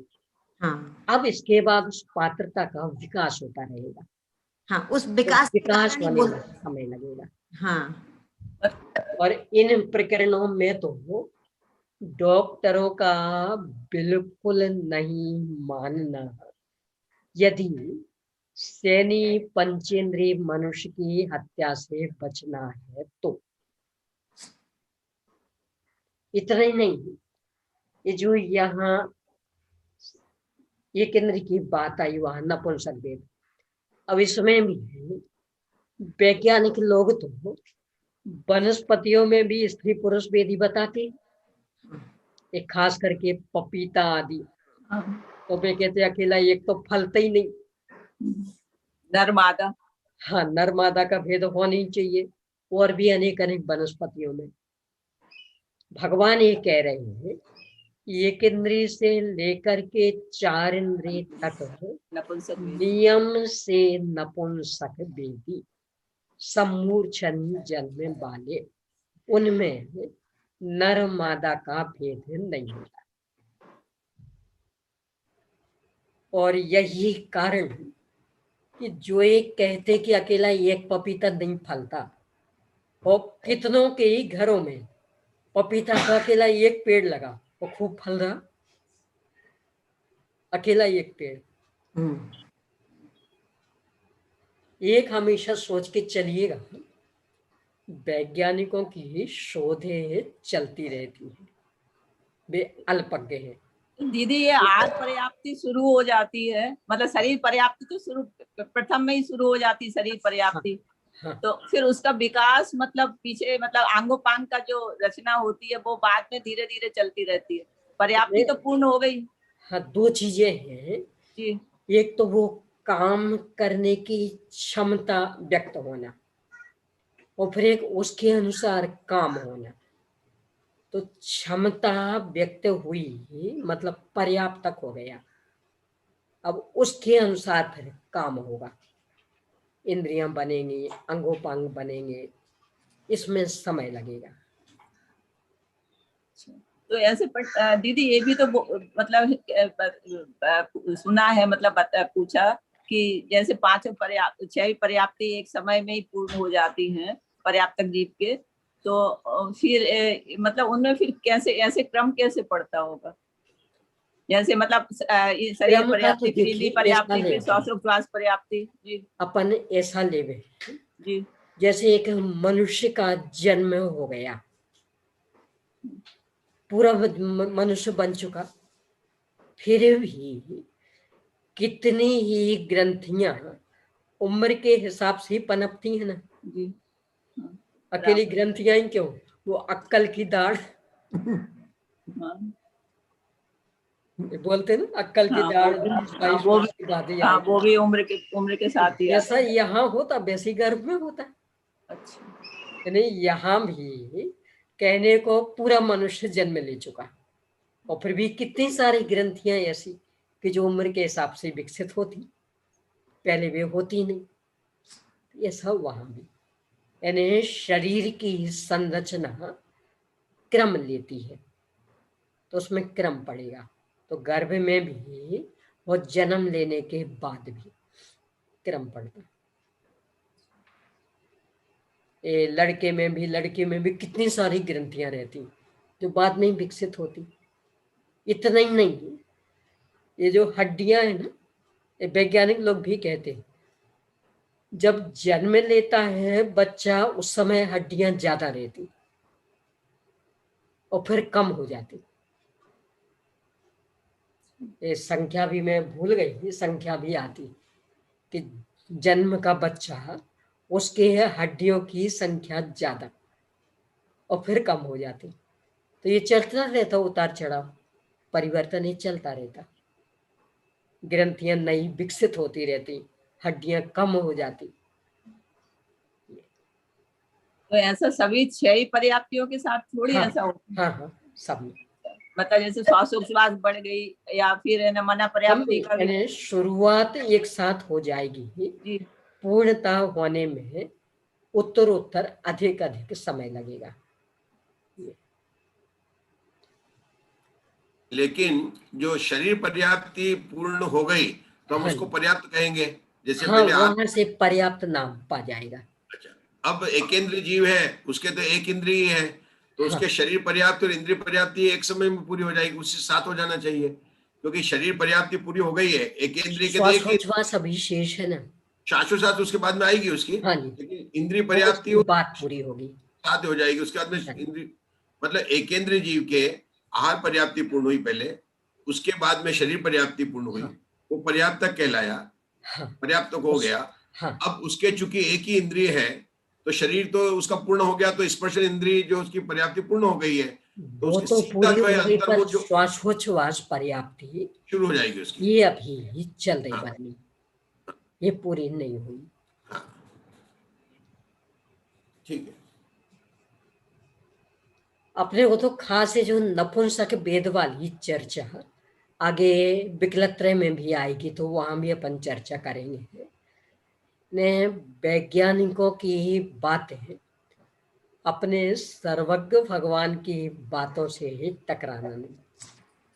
सर्वज्ञ भगवान का प्रतिपादन मतलब अनादि अनंत कभी भी नहीं बदलने वाला प्रतिपादन, और वैज्ञानिकों का यानी चाहे जब बदल जाए, क्योंकि उनकी तो शोध खोज हो रही है, कभी कुछ कहते कभी कुछ कहते, इसलिए उनके निर्णयों से गुमराह नहीं होना।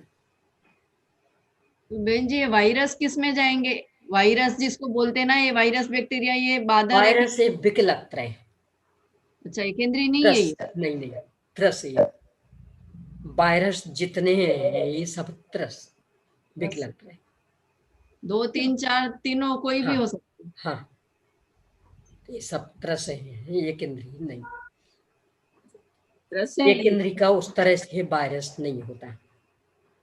अब पृथ्वी जल अग्नि वायु का नहीं होता है। और तर्क से भी अपन देखें, एक इंद्रिय संपूर्ण लोकाकाश में ठसाठस भरे, तो वे तो पहले से ही ठसाठस भरे, तो ये नए नए जो प्रकोप, तो इसका मतलब ये त्रस जीवों के हैं, एक इंद्रिय के नहीं। सही। यानी एक इंद्रिय संपूर्ण लोकाकाश में है, बिल्कुल तिल में तेल के समान भरे। यदि उनका कोई वायरस होता तो वो तो हमेशा होता, अनादि अनंत। त्रस कभी कभी होते, तो इसका मतलब है वायरस वाली सारी समस्या त्रसों की, विकलत्रयों की, उनकी। तो तो फिर दीदी जी ये भी तो हो सकता है ना कि वो सूक्ष्म जीव माइक्रोस्कोप से नहीं देख सकते हैं हम लोग, इसलिए ये वायरस तो देख सकते हैं हम लोग, तो इसलिए 2 इंद्रिय, ये भी तो तर्क हो सकता है क्या? नहीं, इसमें तो ये पहले अपन ने अवगाहना का जब देखा था, तो बादर से भी सूक्ष्म जीवों का आकार कई स्थानों पर बड़ा था। यानी बादर काई का छोटा और सूक्ष्म काई का बड़ा, और फिर भी बादर काई टकराते थे और सूक्ष्म काई टकराते नहीं थे, तो आकार से कोई फर्क नहीं पड़ना। मूल तो ये जितना भी है वायरस वाला चक्कर है, ये सब विकलत्रय का। तो फिर ये बादर जीव होंगे बादर बादर ही होते। अच्छा, यानी तो ये बादर और सूक्ष्म का भेद मात्र एक इंद्री में, हाँ, 2 इंद्री से सब बादर। ये तो कह रहे बादर ही जीव होंगे। तो बहन जी जो ऐसे बोलते हैं ना ये कि अभी ये नया आया है, तो 84 लाख योनियां तो अनादि से है, इतने करोड़ कुल भी अनादि से, तो नया क्या आया फिर? अपने ज्ञान में नहीं था भाई, अपन तो सारे एक में ही लेते ना। यानी इतना अध्ययन वगैरह करते, उसमें भी कहते सब ये बात हमने बिल्कुल नई सीखी। तो नई सीखी मतलब हमने, वो गे नहीं था, ये थोड़ी था, गे तो अनादि से था। अनंत अनंत सर्वज्ञ भगवान जान भी रहे थे, पर हमने नहीं जान पाया था। अभी हमने जाना, इसलिए दया कहते थे। और जो ये कहते हैं कि अभी ये वायरस पैदा करते हैं, जैविक हथियार बनाते हैं, तो जीव की उत्पत्ति तो कोई कर नहीं सकता, तो ये कहना कैसे बैठता है? जीव की उत्पत्ति कोई नहीं कर सकता, पर चूंकि ये समूर्छन जीव, तो जिस वातावरण में पैदा होते, वह वातावरण आप कृत्रिम देंगे तो उसमें भी पैदा हो जाएंगे। देखो ये ऐसा ले, ये जो खास करके ऋतुओं वाले, यानी गर्मी के ऋतु में अलग तरह के कीट पतंगे पैदा होते, बरसात में अलग तरह के होते। अब वो प्राकृतिक, कदाचित घर में आप पंखे आदि के माध्यम से वैसा वातावरण पैदा कर दें तो कृत्रिम ही हो जाएगा। तो वो जीव तो पहले से यहाँ वहां थे ही, कहीं से भी मर करके इस पर्याय में जन्म ले लिए, वातावरण ने मिला इसलिए। मतलब उसने उस रूप में जन्म लिया, ऐसा? हाँ जी, जैसे मतलब अभी कोरोना का वायरस है, हाँ तो इसने मतलब इस रूप में जन्म लिया। हाँ, यानी अन्यत्र जो थे अब वो इस रूप में है कि अन्य के शरीर से टकराए तो उन्हें परेशानी हो जाए। ये चूंकि जीव अनादि से है और इसी 343 घनराजु लोकाकाश में रह रहे, सबके साथ परस्पर संबंध बनते रहते, तो राग द्वेष भी बढ़ते रहते, तो कभी कभी अपने राग द्वेष इस रूप में फलते कि हम परेशान करना चाहते हैं, इस रूप में कदाचित सैनी पंचेंद्रिय होके आ जाए बादर और शरीर में प्रवेश करेगा और फेफड़े को पूरा खोखला कर देगा, ये भी हो सकता। यानी जो पूर्व भाव के राग द्वेष के संस्कार तो वे इस रूप में भुनाते। मतलब ये इतने मतलब सूक्ष्म जीवों को भी मतलब पूर्व वक्त राग द्वेष की संतति चल रही है। ज्ञान तो है ना, हाँ ज्ञान तो है, लेकिन ज्ञान वो भी, तो वो ज्ञान भी तो इतना कमी है ना दीदी। नहीं कम, कदाचित सैनी पंचेंद्रिय हुआ हाँ, बादर पर्याप्त तक, तो आकार भले शरीर का छोटा पर ज्ञान तो पूरा। देखो ऐसा ले अपन स्थूल उदाहरण, अपने पुराणों में बहुत आता है, कंस के जीव का, कुणिक के जीव का, यहाँ कृष्ण के पूर्व भाव का बहुत आता। तो वो पिछले भाव की दुश्मनी जैसे ही माँ के गर्भ में आया, वो उस दिन से ही माँ को परेशानी परेशानी परेशानी परेशानी इतनी अधिक परेशान हो गई कि जन्म देते साथ ही फेंकवा दिया। अब वो तत्काल का बच्चा यानी जो अभी गर्भ में आया परेशानी कैसे कर रहा है कि राग द्वेष के संस्कार है ना, तो वो गर्भ में रह करके अपनी दुश्मनी भुनाता रहता है। भले इस तरह का ज्ञान विकसित नहीं हुआ कि अपन कह सकें, पर कष्ट देने योग्य ज्ञान विकसित हो गया। और 5वें महीने के बाद जो दोहले, तो उसमें तो कितना ज्ञान विकसित हो गया कि वो पूरी अपनी इच्छा व्यक्त करता, और वो इच्छा पूरी नहीं हो तो माँ को भी परेशानी और भ्रूण भी परेशान रहता, पूरा विकास नहीं हो पाता, और इच्छा पूरी हो जाए तो विकसित होने लगता। राग द्वेष के संस्कार ऐसे चलते रहते, तो जैसे भ्रूण मनुष्य का ऐसे ही समूर्छनों का ले लेना। तो बहन जी कभी कोई सैनी पंचेंद्रिय जीव है और बेर भाव लेके मरा और हाँ। निदान किया उसने, हाँ। अब उसकी पंचेंद्रिय से घट करके विकलत्रय में चला गया वो, हाँ। तो वो संस्कार रहेगा निदान का और वो वहां बेर ले लेगा। निदान का तो नहीं रहेगा, क्योंकि उसके लिए मन आवश्यक। हाँ। मन तो इसके रहा नहीं, तो वो निदान तो नहीं रहा, तथापि अव्यक्त रूप में उसके कारण आपको परेशानी अधिक होगी। ये श्वेतांबर ग्रंथों में आता है, अपने यहाँ तो नहीं आता है। भरत चक्रवर्ती के 923 बेटे बोले क्यों नहीं, तो उनके यहाँ ऐसा आता कि चूंकि चक्रवर्ती के हाथी के पैर के नीचे उनका मरण हुआ था, तो वो एक अव्यक्त द्वेष, ये मेरा हत्यारा,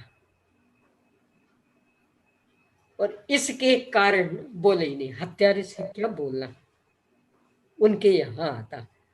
तो ये तो 2 इंद्रिय थी गिंजाई, मन तो नहीं था, पर अव्यक्त रूप में, क्योंकि राग द्वेष तो है, 4 संज्ञाएं हैं अनादि से, अव्यक्त रूप में चल सकता, तो वो परेशान कर सकता। वो तो किसी से भी नहीं बोले ना, ऐसा नहीं कि खाली भरत से नहीं बोले, सभी से नहीं बोले वो तो। ये तो सबसे तो परिचय ही नहीं था, अच्छा। और भरत से परिचय में ये मेरा हत्यारा, और बाकी भी तो हत्यारों की फौज, उनके ही घर कुटुंबी, क्या बोले उनसे। अच्छा। यानी अव्यक्त संस्कार रहने में कोई समस्या नहीं है, क्योंकि मन के बिना भी मोह राग देश चलता रहता, अब वो अपना फल बताता रहता, मन के बिना भी। मतलब अव्यक्त संस्कार पूर्व के संस्कार ही अव्यक्त रूप में रहे, बस ये वाली बात यहाँ मतलब स्वीकार करनी पड़ेगी। ये तो अपन ने मन के बिना के ज्ञान की कितनी सक्रियता ये ऐसे भी चर्चा की थी। और वो जो मूवी एक चीज मिलेगी पंढरपुर, उसमें एक इंद्री का ज्ञान, दो इंद्री का ज्ञान कितना कितना विकसित, और मन के बिना। एक इंद्री का वनस्पति का इसमें ही आया था, पेड़ की जड़ें जिस तरह भंडार, सोने का भंडार, हीरे आदि का भंडार, रे पानी का भंडार उस ओर फैलेंगी और पूरी उसको यों घेर करके आ जाएंगी, यानी परिग्रह ये हमारा।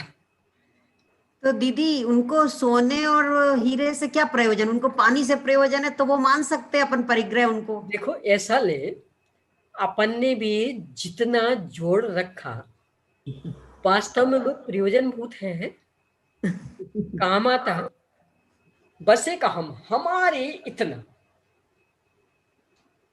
यानी एक एक अंग के 10-10 जीवर ले रखे, हो सकता कभी नहीं पहने हो, और फिर भी हमारे इतना, ये हम चलता रहता। अब वो हम तो उनके भी है, तो उसको भोगते, परिग्रह संज्ञा को भोगते, यानी उपयोग में लेना नहीं लेना, ये तो अपने साथ भी वही समस्या, अपन भी कहाँ ले रहे हैं उपयोग में। यानी बैग में 100 साड़ियां रखी रहती, कभी घड़ी भी नहीं खोली, और फिर भी जोड़ते रहते, क्या भोग रहे उस परिग्रह संज्ञा को, मेरे पास इतना, मेरे पास इतना, इसको भोगते। 5-5 मकान रहोगे कितने में, और फिर भी जोड़ते रहते, मेरे इतने, मेरे इतने, ऐसे भी यानी भोगने नहीं भोगने में तो अपन भी उनके जैसे ही है, कहाँ भोग रहे, पर एक अहम ममत्व इसको भोगते रहते, तो बेबे भी भोगते रहते। तो बहन जी देवगति में तो स्टोरिंग नहीं होता ना, देवगति में क्या होता है, रोज ड्रेस अपने आप बदल जाती है, क्या होता है वहां? भले ही अपने जैसा कुछ नहीं करना पड़ता, परंतु कर्म फल चेतना चल रही, उसमें आसक्त, और तृष्णा तो ज्यादा बढ़ती, क्योंकि सामग्री अमाप, भोगने की क्षमता तो सीमित ही रहेगी, इसलिए तहते जय यहाँ तक स्थिति हो जाती, ये हालत है। यानी चारों संज्ञाएं अनादि से, उसमें कोई कम नहीं है, परिस्थितियां कुछ भी हों, संज्ञाओं को तो वेद रही, सब उन संबंधी आकुलता भोग रही। और दीदी ये भी सुनने में आता है कि जैसे सोना क्योला हो जाता है, ये पुद्गल में परिवर्तन हो जाता है, तो वो किस मतलब उसमें हो जाता है? नहीं तो ये भी उनका अपना अपना, क्योंकि पुद्गल है, पूर्ण गलन उसका स्वभाव, परिवर्तन होता रहता। यहाँ तो सब पृथ्वी कायिक, यानी कोयला संगमरमर बन गया, संगमरमर हीरा बन गया, ये सब पुद्गल का परिणाम। अच्छा, इस हिसाब से मतलब परिवर्तन चलता रहता। 5 स्थावर कायिक ये एक इंद्री में जो गिने जाते, उसका कारण ही मूल ये कि इनमें परस्पर बहुत परिवर्तन होता रहता है। यानी अपन ने चने खाए, चना वनस्पति कायिक था, चना वनस्पति कायिक, वो खाया, पेट में जाके वायु कायिक हो गया, गैस बन गई। तो वनस्पति कायिक का रूपांतरण वायु कायिक है।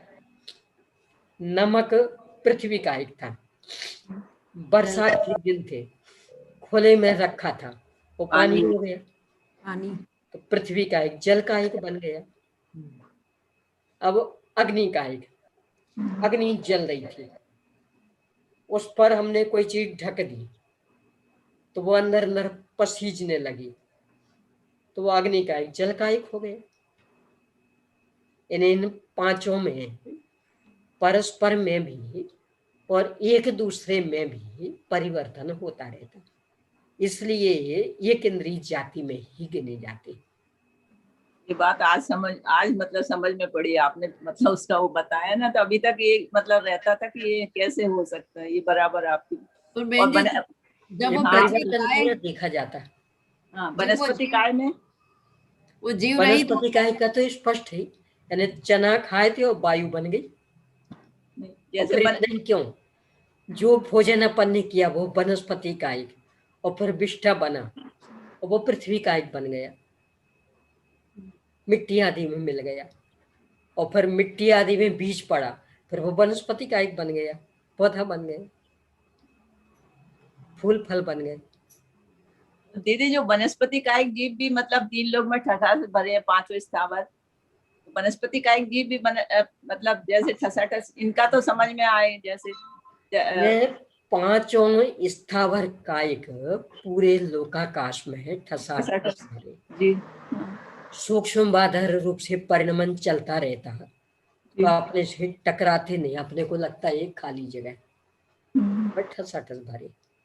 ऐसे। और फिर है ना, जैसे मान लो किसी पेड़ में जन्म लेना है उनको, या वो बादर प्रत्येक वनस्पति, बाधक प्रत्येक वनस्पति वो दिखेगी, वो तो साधारण हर बादर प्रत्येक वनस्पति दिखेगी ऐसा नहीं। तो बस इतना अपन कह सकते हैं कि जो पेड़ पौधे आदि रूप में दिख रहे, वे नियम से बादर प्रत्येक वनस्पति कायिक, सब प्रतिष्ठित अप्रतिष्ठित, पर हर बादर प्रत्येक वनस्पति दिखेगी दिखेगी ऐसा नियम नहीं, साधारण तो दिखते ही नहीं है, साधारण नहीं दिखती कभी भी। तो बहन जी, जो खदान में सोना है वो तो पृथ्वी का ही है, अभी उसका हमने आभूषण बना लिया, तो उसमें तो परिवर्तन नहीं होगा, खदान का सोना मिट्टी बन सकता है ना।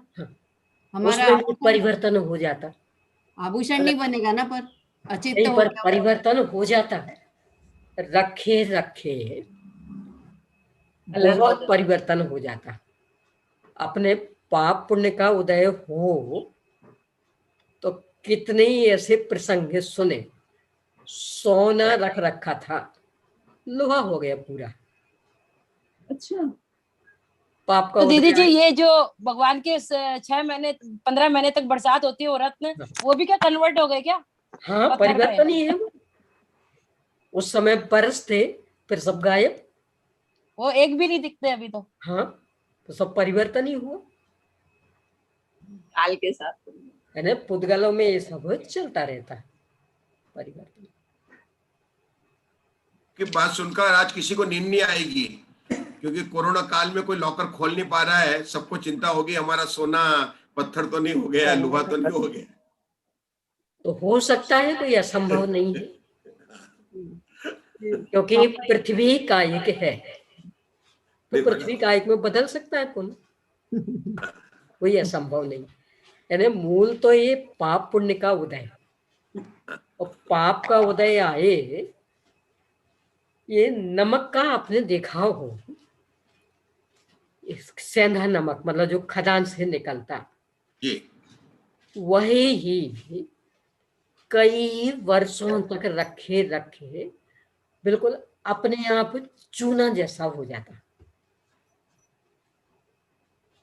अपने आप। तुम्हें जैसा। यानी परिवर्तन हो जाता एक इंद्री का एक इंद्री में बहुत। दीदी मैंने एक कहीं सुना था कि वो जो कोई पत्थर बहुत बरसों तक यदि वो पानी में पड़ा रहे तो वो स्फटिक बन जाता है, हाँ बहुत बरसों तक। हाँ हाँ, पर बहुत मतलब वो अरबों खरबों से अधिक है, अच्छा। ऐसे दो चार नहीं, हाँ हाँ, ये बहुत होता।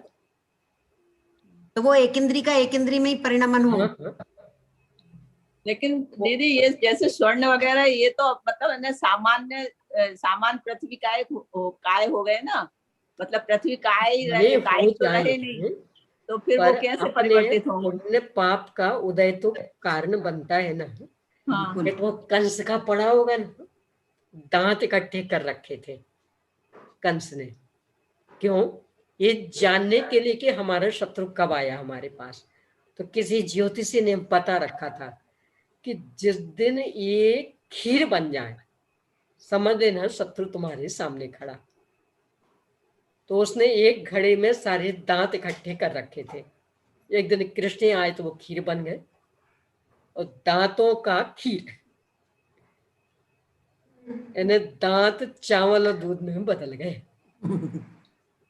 या अपने यहाँ जो रिद्धियों की भी चर्चा आती ना, घृत श्रावी, अमृत श्रावी, ये सब क्या है? यानी हाथ में आया था बिल्कुल रूखा सूखा, और पूरा वो घी घी से लथपथ भोजन। यानी ये परिवर्तन, अरे इतना ही क्यों?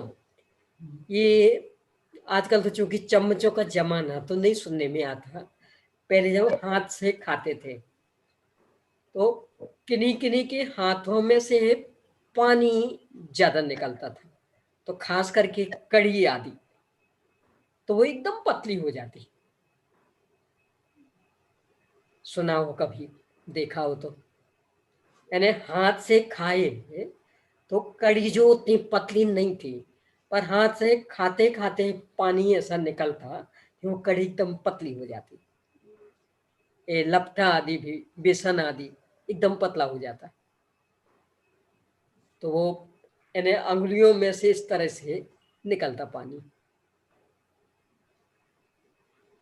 होता है सब परिवर्तन। एक इंद्रिय का स्वरूप भी समझ में आ जाए तो कितना काम हो जाए। एक वही। इंद्रिय का स्वरूप भी समझ गए निमित्त नैमित्तिक संबंध घनिष्ठतम, इसलिए उनके गुलाम नहीं बनना, वही। वहां से निवृत्ति लेना। ये चलिए समय हो गया है, अपना शेष चर्चा आगे करेंगे।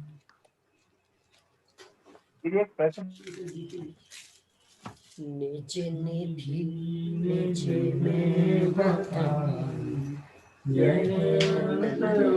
उपकार है उसके वाणी माँ को वंदना शतवार।